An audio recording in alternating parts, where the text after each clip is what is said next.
Hello, good morning class. आज हम करने जा रहे हैं क्लास 4th का लेसन 4th, बतूता का जूता।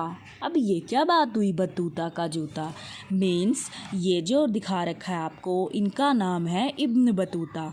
और देखो इनके जूते, मुझे तो देखकर ही बहुत हंसी आ रही है। ये तो बहुत ही ज़्यादा बड़े बड़े हैं।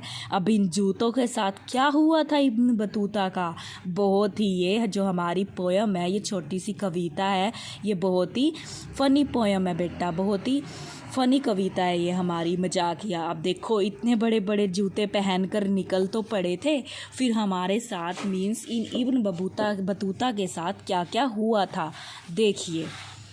इब्न बतूता पहन के जूता निकल पड़े तूफ़ान में। अब ये निकल तो पड़े थे, लेकिन फिर क्या हो गया, बहुत ही तेज़ तूफ़ान आ गया। ये देखो आसपास दिखा रखा है, एक तो इतने बड़े जूते, ऊपर से वहाँ पर क्या आ गया, बहुत ही ज़्यादा तूफ़ान आ गया। तूफ़ान होता है कि बहुत ही ज़्यादा तेज़ हवा चलने लग गई। थोड़ी हवा नाक में घुस गई और घुस गई थोड़ी कान में। अब बहुत ही ज़्यादा हवा थी, थोड़ी तो इनकी नाक में घुस गई और थोड़ी इनके कान में घुस गई। अब फिर क्या हुआ होगा, इन्हें प्रॉब्लम हुई होगी। कभी नाक को कभी कान को मलते इब्न बतूता। अब क्या हुआ, क्योंकि नाक और कान में तो हवा घुस गई थी, तो ये उसको क्या करने लगे थे, मलने लगे थे। इसी बीच में निकल पड़ा उनके पैरों का जूता। देखिए बार बार कान और नाक को मल रहे थे, तो पैरों से जूता ही निकल गया। आगे देखिए क्या हुआ, उड़ते उड़ते जूता उनका जा पहुंचा जापान में। जूता इतनी दूर उड़ा कि वो कहाँ जाकर पहुँच गया, जापान के अंदर। इब्न बतूता खड़े रह गए मोची की दुकान में।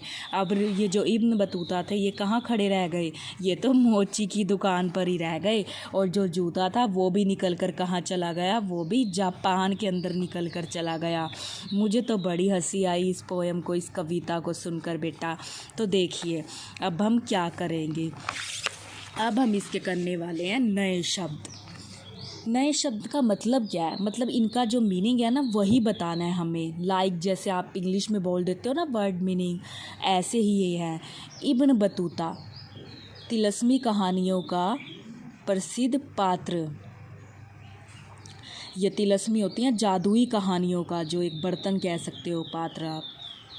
तूफ़ान क्या होता है, तेज आंधी जिसमें वर्षा भी हो, यानी कि पहले तो तूफ़ान आए और फिर बहुत ज़्यादा बारिश भी हो। मलना का मतलब क्या होता है, रगड़ना। मोची जूते चप्पल ठीक करने वाला। आगे देखिए, आगे इसमें क्वेश्चन आंसर्स दिए हुए हैं। इब्न बतूता जूता पहनकर किस में निकल पड़े, हमें पता है वो किस में निकल पड़े थे, तूफ़ान में। छोटा ही लिखना है इसे हमें, क्योंकि ये हमारे शॉर्ट आंसर टाइप क्वेश्चंस हैं।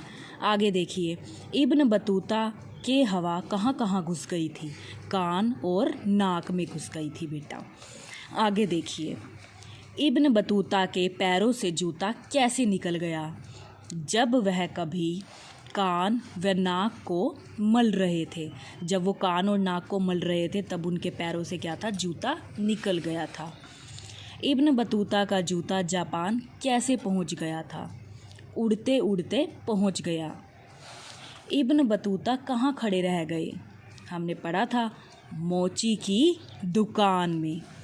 आगे देखिए, नीचे दिए शब्दों के विलोम शब्द लिखिए।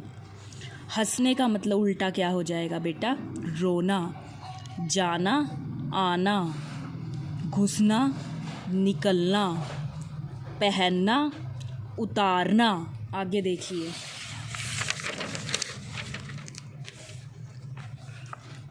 आगे उसने हमें कहा है, नीचे दिए गए शब्दों में जो शब्द अलग है उसके सामने हमें क्या लगाना है, टिक।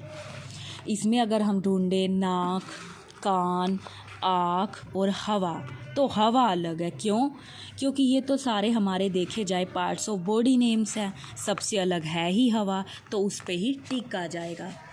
आगे देखिए, भारत, जापान, दिल्ली, चीन, सबसे अलग क्या है, दिल्ली। आगे देखिए, बाकी सब तो क्योंकि कंट्रीज़ के नेम हैं। मोची इब्न बतूता किसान, अध्यापक, इनमें सबसे अलग कौन है? इब्न बतूता, क्योंकि देखा जाए मोची क्या काम करता है? जूते चप्पल ठीक करता है। और किसान है वो खेती करता है, जो अध्यापक हैं वो पढ़ाते हैं। तो सबसे अलग यही था हमारा। आगे देखिए बेटा, नीचे दिए अनेक शब्दों के लिए एक शब्द लिखो। अब जो जूते चप्पल ठीक करता है, आप वैसे नॉर्मली सोचिए, अगर आपके जूते चप्पल टूट जाते हैं तो आप उसे ठीक करवाने कहाँ पर जाते हो? मोची के पास ही जाते हो ना। आगे देखिए, जो अभिनय करता है, मीन्स मूवी देखते हो ना, जो एक्टिंग करता है उसमें, उसको क्या बोलते हैं? अभिनेता। और अगर कोई लड़की हो तो उसे क्या बोलेंगे? अभिनेत्री। आगे देखिए बेटा, जो कविता लिखता है, अगर जो कविता लिखता है वो तो है कवि, और अगर कविता जो लिखती है होता तो वो हमारा हो जाता कवियत्री। आगे देखिए, जो सोने चांदी का काम करता है, जो सोने चांदी की चीज़ बनाता है, उसे बोलते हैं हम सुनार। जो मिट्टी के बर्तन बनाता है, कुम्हार। जो लोहे का काम करता है, लुहार। आगे देखिए बेटा, नीचे दिए गए शब्दों के सही वर्ण विच्छेद चुनकर टिक लगाइए। कान, तो इसका वर्ण विच्छेद ये वाला ठीक है, क्योंकि क आ न आ, कान। आगे देखिए बेटा, ये आ जाएगा ना हमारा, ये तो देखो क आ न आ, ये तो आ गया, ये नहीं बन रहा। क आ न अ, कान, ये वाला ठीक है हमारा। आगे देखिए, नाक, न आ क अ, नाक, तो ये वाला हमारा ठीक है। आगे देखिए, हमें बनाना है बतूता। तो देखिए, ब अ त उ, और यहाँ पर हमारा क्या लिखा है? आ, बतूता। आगे लिखिए तूफान, तो इसमें यही आएगा हमारा त उ फ आ न, तूफान।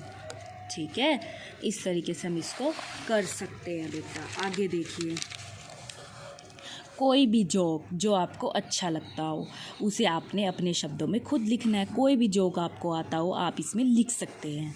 आगे देखिए बेटा, जापान के लोगों की वेशभूषा और उनके रहन सहन के बारे में पता लगाइए। इब्न बतूता के बारे में आप क्या सोचते हैं? लिखिए। किमीनो जापान की परंपरागत वेशभूषा है। जो वहाँ के लोग ड्रेस डालते हैं उसको हम क्या बोलते हैं? किमीनो मोनो। आगे देखिए, परंतु आजकल जापानी लोग पश्चिमी वस्त्र भी पहनने लगे हैं। आजकल हमें पता है कि पश्चिमी सभ्यता को सब लोग अपनाते जा रहे हैं। जैसे कि ये हमारी जीन्स शर्ट होती है, ये हमारा देखा जाए यहाँ की ड्रेसिंग नहीं है, ये देखा जाए तो ये वेस्टर्न कल्चर ही है, लेकिन हम लोग डालते हैं ना। इसीलिए जापानी लोग भी आजकल किस तरह की सभ्यता अपनाते जा रहे हैं? पश्चिमी वस्त्र पहनते जाते हैं। और जो अगर इब्न बतूता की बात करें तो इब्न बतूता की लंबी सी दाढ़ी है, हमने उस पिक्चर में देखा था। और वे अपने पैरों में बहुत बड़े जूते पहनते थे जिनको देखकर हंसी भी आती थी। आगे देखिए, तूफ़ान के समय क्या होता है? खुद ही सोचिए, जब तूफ़ान आता है क्या क्या होता है। मुझे तो ऐसा लगा था कि जब भी तूफ़ान आता है तो तूफ़ान के समय बहुत तेज़ हवा चलती है, जो पेड़ पौधे हैं वो भी ज़ोर ज़ोर से हिलने लगते हैं, धूल उड़ने लगती है। कभी कभी तूफ़ान अपने साथ बारिश भी ले आता है। इस तरीके से हम क्या कर सकते हैं? हम इसको कर सकते हैं। अब बेटा ये आपका लेसन यहाँ पर कंप्लीट होता है। अब आपको करना क्या है? आपको विलोम शब्द, नए शब्द और क्वेश्चन आंसर ये तो नोटबुक में लिखने हैं और लर्न करने हैं, और पूरी बैक एक्सरसाइज आपको लर्न करनी है। अच्छा लिखेंगे बेटा हम। Thank you, have a nice day.